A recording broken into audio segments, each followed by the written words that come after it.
of economy boast. Let your pride be the most, to wear none but your own make or spinning. What if homespun, they say, be not quite so gay as brocades, be not in a passion? For once it is known that it's much worn in town, one and all will cry out, 'tis the fashion.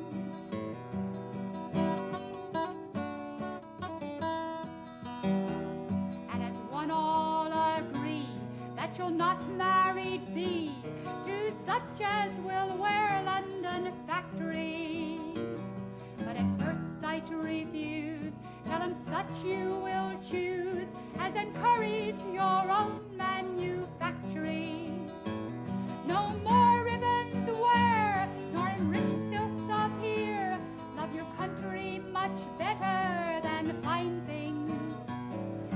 Begin without passion, for 'twill soon be the fashion to grace your smooth locks with a twine string.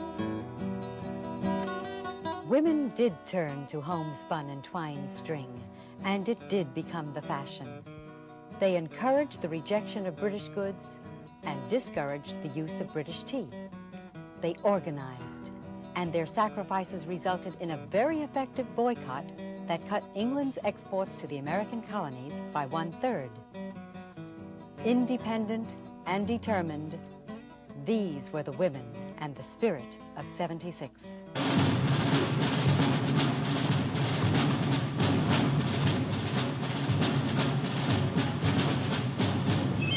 The American Revolution led to a transformation of the social order of the 18th century.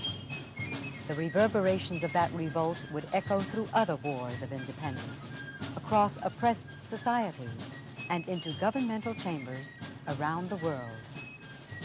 Women were part of that revolt.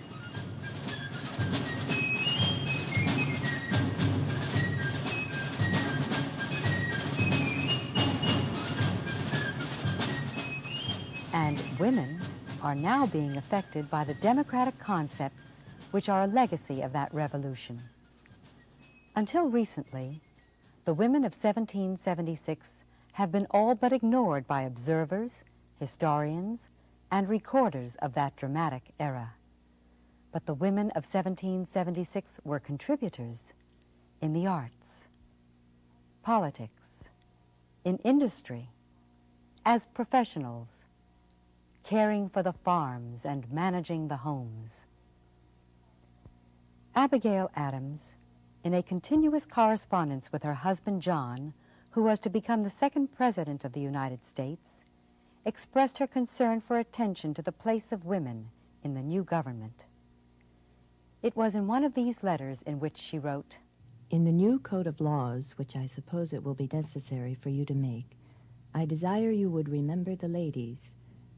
Do not put such unlimited power into the hands of their husbands. Remember, all men would be tyrants if they could." What has altered the inattention to the role of women in 1776 is the women's movement of the 1970s. What do we want?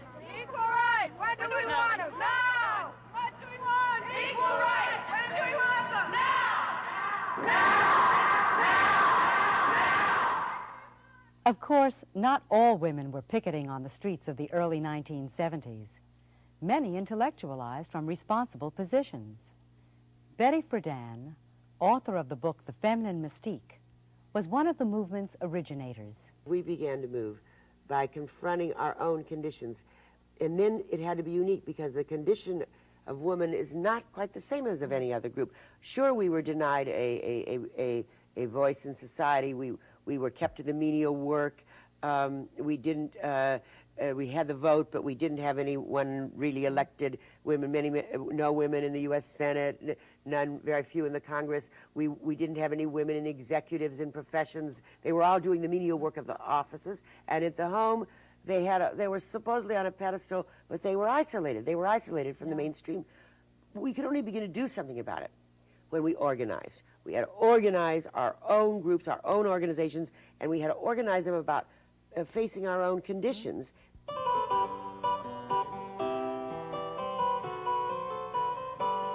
It is ironic that women had more rights and equal opportunities before the adoption of the Constitution than they were to have in the 19th century.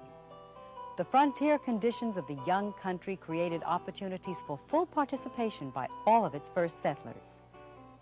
Despite certain limitations, such as the patriarchal family structure, common law restrictions, and slavery for blacks, women enjoyed many equal rights. They could obtain divorce by mutual consent, work in every occupation, form political organizations, and pursue the arts. Professor Richard B. Morris, eminent American historian at Columbia University, summarizes the status of women during the Revolution. They played a role largely on the home front. They helped enforce the boycott, the non-importation agreements, both in the years preceding the American Revolution and in carrying out the wage and price schedules during the Revolution. They played a very important role on the civilian front in maintaining morale, keeping the home fires burning, in running the farms. In various other ways, they were really central in importance to the Whig spirit, the revolutionary spirit, among the civilians on the home front. With the war, women assumed greater management responsibilities in the home and on the farms. Abigail Adams, like many other women of the Revolutionary era, accepted these responsibilities. Dr. Rita Hauser, a New York lawyer and delegate to the United Nations International Women's Year Conference, describes Abigail Adams and how an intellectual of the 1770s approached the role of family head. Well, Abigail Adams was typical of a large number of the more or less upper-class women of the Revolution who took over the responsibilities of home and hearth while their husbands, as in the case of John Adams, were away for very long periods of time in the drafting of the Declaration of Independence and subsequently the War of Independence. Her letters to John are a most adorable and touching story of what it was to be on the frontier with very little food, very little provisions during the Revolution, and how they made do and took over the basic role of the husband. This was recapitulated throughout the early history of America as the women advanced with their families across the frontier, faced incredible privations, managed to do all that men were doing without making a big to-do about it. Abigail is interesting, too, in her famous admonition to John when he went down to draft the Declaration, in which she said, "Dear John, please do not forget the women." Unfortunately, they were forgotten in that document and for a long time after. What do we want?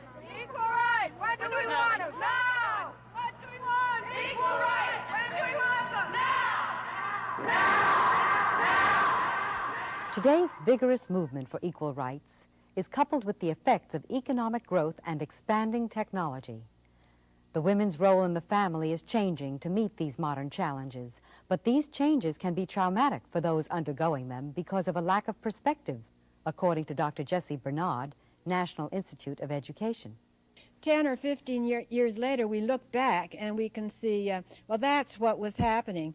And right now, we're in the process of working out the answers, and there are mistakes, no doubt about it, but at least we're facing it, and we know this is not the old family is not the kind that fits today, and we have to work out a new kind of family that fits today. And this isn't true only in this country, as you know. This is true all over the world.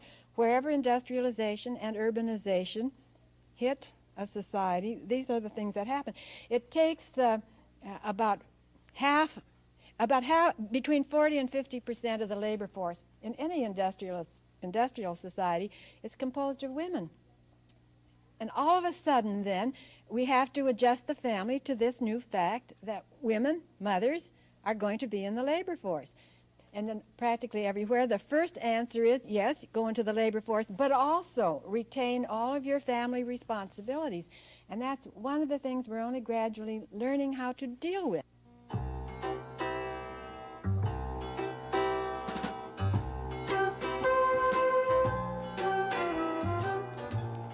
The role of the women in the family and in the community is changing today, and work is a major cause.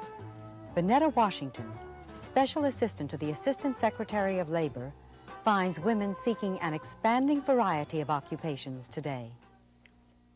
You're going to find tax experts, you're going to find mothers, mother images for a whole community, you're going to find carpool drivers, but you're also going to find legislators, and you're going to find executive people, and it's this whole diversity of talent that is there. And I think it's a rich pool of talent for the country. The way of the world said you should remain a bird in a gilded cage.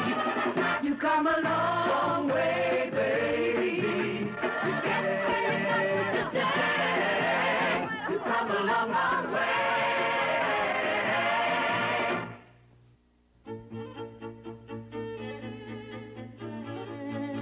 Women took part in the industries during the Revolution. Mary Catherine Goddard ran her printing house in Baltimore, Maryland.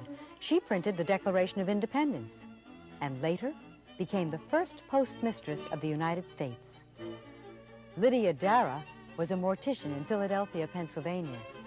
She also operated an elaborate spy system for the Continental Army and was credited with saving the life of General George Washington. Eliza Lucas Pinckney of South Carolina managed a large plantation.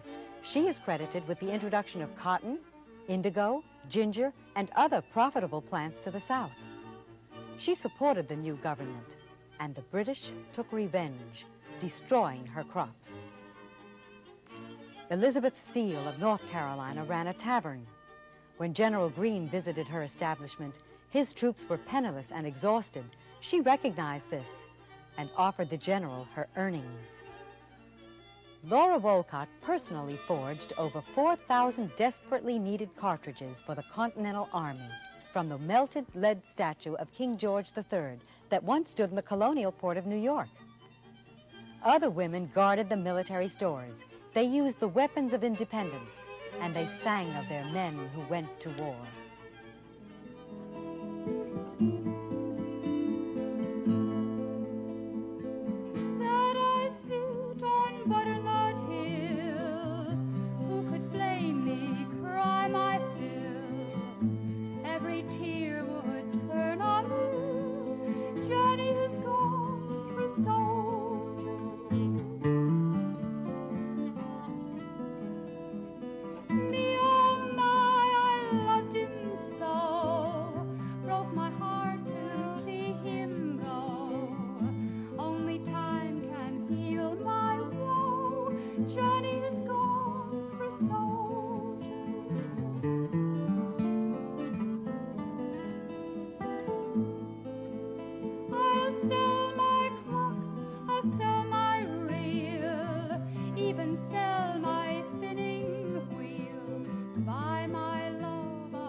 Some women also went to war.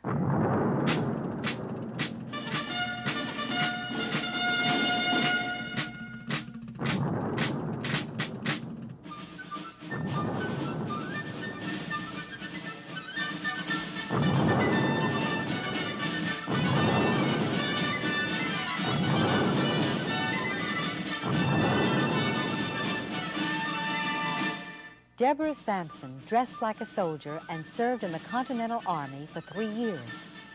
Molly Pitcher fought alongside her husband. Nancy Morgan Hart did the same. Margaret Corbin was wounded at the Battle of Fort Washington, and the list goes on, recording the varied war jobs undertaken by the women of the Revolution. 200 years later, women are still engaging in non-traditional occupations. This is reflected dramatically in the labor market, where jobs once dominated by men are now open to everyone. At a steel plant in Pittsburgh, Pennsylvania, Patricia Franzen is a production foreman. Well, in the mill, I've encountered, and this was the first that I encountered it, I encountered quite a few men that it's a question, I mean, whether you're on a crane or you're walking somewhere around the mill, you'll start talking some about your life. And they will say that they have 1, maybe 3 children. Their wife passed away, they're divorced, and they start saying some of the problems they have.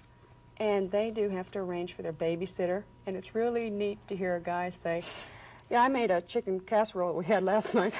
Kids didn't like it.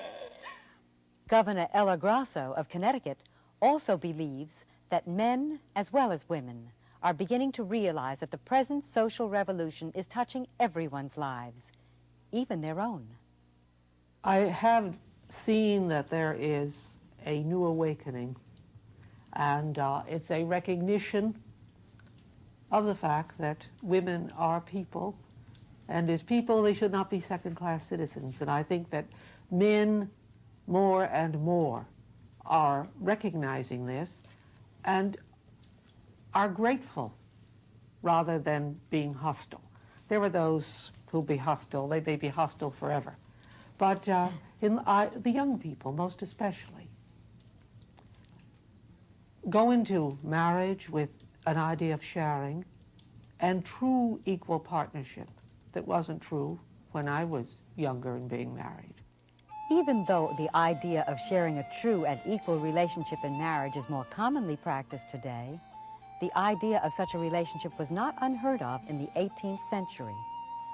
The marriage of John and Abigail Adams was one in which both shared equally, allowing Abigail to establish herself as an intelligent woman, as capable of independent thinking and prudent leadership as her husband. Dr. Hauser considers Abigail Adams as a person whom 20th century women might look to for inspiration.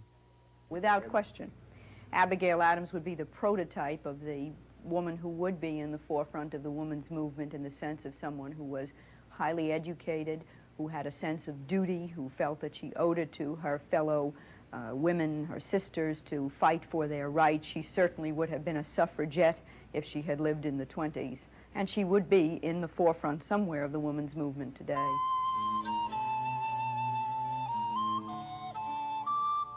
Abigail Adams knew that the key to her personal development lay in education, and as such, she spent many long hours in her father's vast library. She was one who encouraged education not only for her sons, but also for her daughters. If you complain of neglect of education in sons, what shall I say with regard to daughters, who every day experience the want of it? With regard to the education of my own children, I find myself soon out of my depth, and destitute and deficient in every part of education. I most sincerely wish that some more liberal plan might be laid and executed for the benefit of the rising generation, and that our new Constitution may be distinguished for learning and virtue. If we mean to have heroes, statesmen, and philosophers, we should have learned women. For America, the 1770s was not an era of great poetry, plays, or other literary achievements. Most women had little time to excel in the creative arts, but there was interest in them. Phyllis Wheatley, who had been a slave, but also received an education, became a successful poet with the publication of her book, Poems on Various Subjects, Religious and Moral. She wrote in protest of unsympathetic treatment of the American colonies. No more, America, in mournful strain of wrongs and grievance unredressed complain. No longer shalt thou dread the iron chain which wanton tyranny with lawless hand had made, and with it meant to enslave the land. One of the writers and intellectuals who affected the course of the Revolutionary War was Mercy Otis Warren. Her satirical plays, which mocked the British, bolstered the morale of the American troops. But Mrs. Warren did not publish under her own name until 1790, since it was unladylike to be a writer. Well, gentlemen, a pretty state for British generals and British troops. The terror of the world become mere scarecrows to themselves. We came to America flushed with high expectations of conquest and curbing these sons of riot. We toured away in the Senate as if our success was certain, as if we had only to curb a few licentious villains or hang them as spectacles for their brethren. But how are we deceived? Instead of this agreeable employ, we are shamefully confined within the bounds of 3 miles, wrangling and starving among ourselves. Women of the 1770s, just as those of the 1970s, served as patrons and supporters of the arts by attending plays and exhibits. Today, women continue this tradition of support to the arts. One of the most active patrons in the Washington, D.C. area is Mrs. Catherine Feline SHOUSE, who helped found the Kennedy Center for the Performing Arts. Mrs. SHOUSE is best known for her sponsorship and development of Wolf Trap, a unique cultural center where everything from symphonies to folk singers perform throughout the summer months. Mrs. SHOUSE donated many beautiful acres from her own farm to the National Park Service and supervised the center's construction. So many people over the years have enjoyed Wolf Trap, and when I thought of Wolf Trap as a place for people forever, I didn't realize. The real spirit of 1776 was the expression of democratic ideals. New concepts, new ideas, new philosophies could be heard throughout the 13 colonies. The God who gave us life gave us liberty at the same time. Where liberty dwells, there is my country. The people's government made for the people, made by the people, and answerable to the people. Perfect freedom is as necessary to the health and vigor of commerce as it is to the health and vigor of citizenship. The women were also inspired by the fervor of the time and expressed their patriotic beliefs in the young country. Abigail Adams wrote, "When I reflect upon the advantages which the people of America possess over the most polished of other nations, the ease with which property is obtained, the plenty which is so equally distributed, their personal liberty and security of life and property, I feel grateful to heaven who marked out a lot in that happy land." Mercy Otis Warren, a lifelong friend of Abigail Adams, grew up in an atmosphere of active political discussion in the years before the War for Independence. Her brother James Otis was remembered for his declaration, "Taxation without representation is tyranny." At 26, Mercy married James Warren, who was to become the Paymaster General for the Continental Army. Her house near Boston is reputed to have been the meeting place where the Boston Tea Party was planned. As a playwright, poet, and historian, she met the leaders of the new nation and with her wit and pen damned the British and their sympathizers in the name of freedom for the American colonies.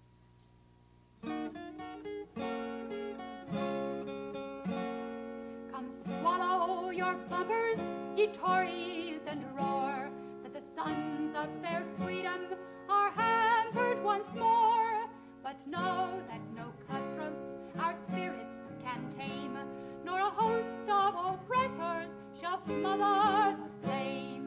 In freedom we're born, and like sons of the brave, we'll never surrender, but swear to defend her, and scorn to survive if unable to save.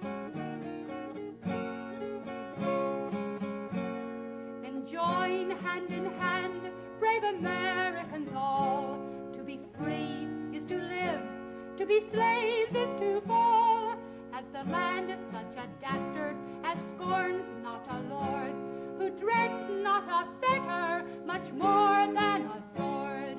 In freedom we're born, and like sons of the brave, we'll never surrender, but swear to defend her, and scorn to survive, if unable to save.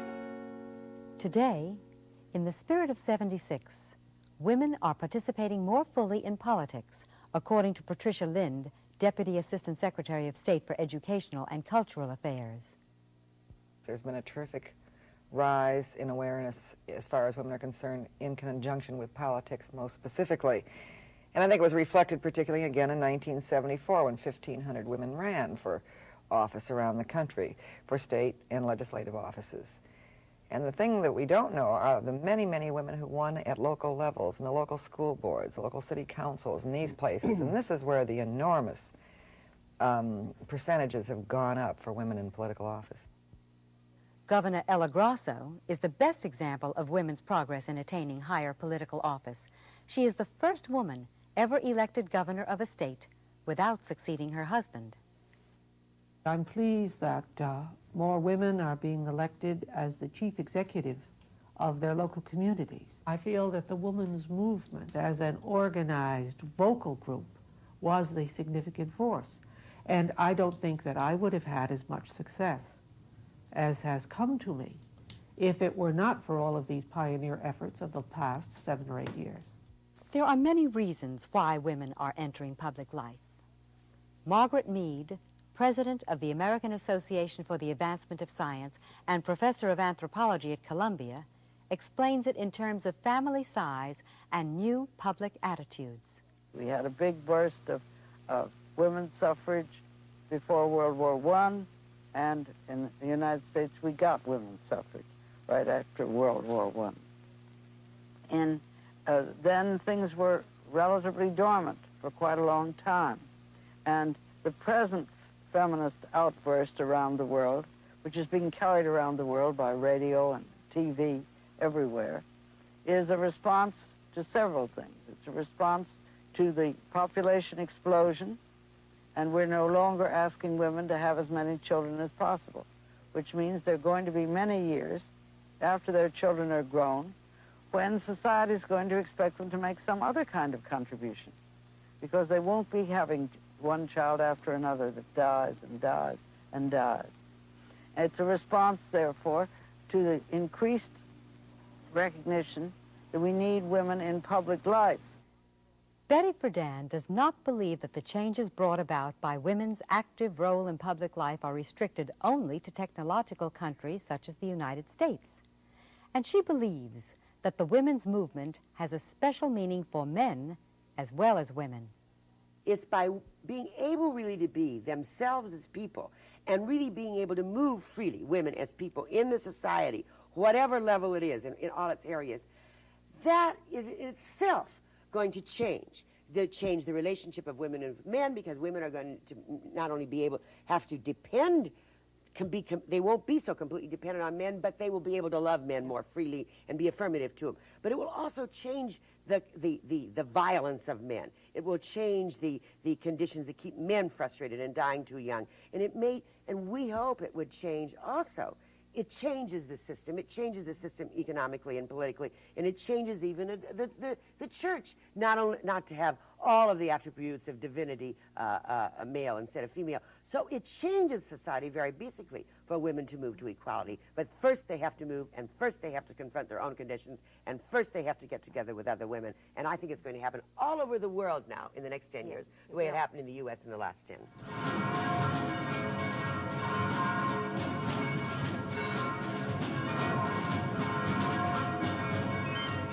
Democracy, freedom of the individual, the right of occupational choice. These ideals, so vigorously fought for by the revolutionaries of 1776, enliven the women's movement of 1976. For today's American women, the difference between themselves and their predecessors is the assertion of their right to equality. No longer theory, equality of rights for all. in the professions and in economic life, in politics, the arts, and in the community, is becoming a reality.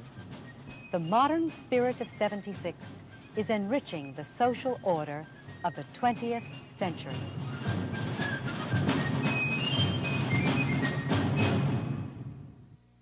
You were only a bird in a gilded cage, a beautiful sight to view. So dainty and delicate you seemed, no rights would they give to you. When you said you should vote and you said you should smoke, the men were all in a rage. The way of the world said you should remain a bird in a gilded cage. You come a long way, baby.